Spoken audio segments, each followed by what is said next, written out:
senideek, auzokideek, lagunek eta kideek egia eskatzen jarraitzen dugu, beste hainbat euskal herritarrekin batera.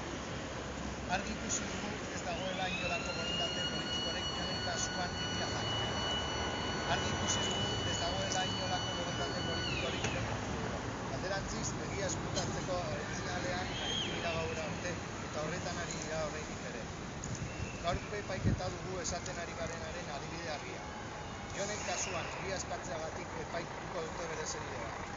Gerra zikina izan dela pentsateagatik epaituko dute. Izugarria da Jon baitzeko agindua eman zutenak eta honetaz arduratu zirenak zigorgabetasun osoa izatea eta bere senideak epaituak eta zigortuak izatea. Baitu eta hil arte torturatu zuten Jon, baina apenas zituen fundamentuzko ikerketarik honen inguruan. Aldiz, egia eskatuz mobilizazioetan parte hartu duten herritarren bat izan dira epaituak, baita isuna jaso dituztenak ere. Gaur kasu hauetako baten aurrean gaude. Euskal Herrian aro politiko berri bat ireki da, benetako konponbide demokratiko batetarako aukerak zabal-zabalik ditugularik. Baina herri honek benetako demokrazia egoera ezagutu dezan beharrezkoa izango da herritar ugari pairatu duten errepresio eta jazarpenaren egia osoa jakitea eta onartzea.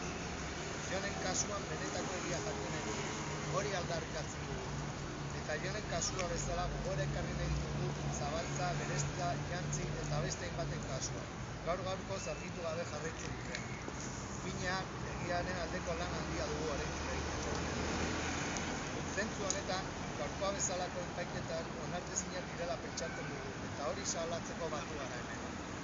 Bide batez, une hauetan gure elkartasuna erakutsi nahi diogu Jonen familiari. Gure aldetik, Jonekin zer gertatu zen argitzeko lanean jarraituko dugula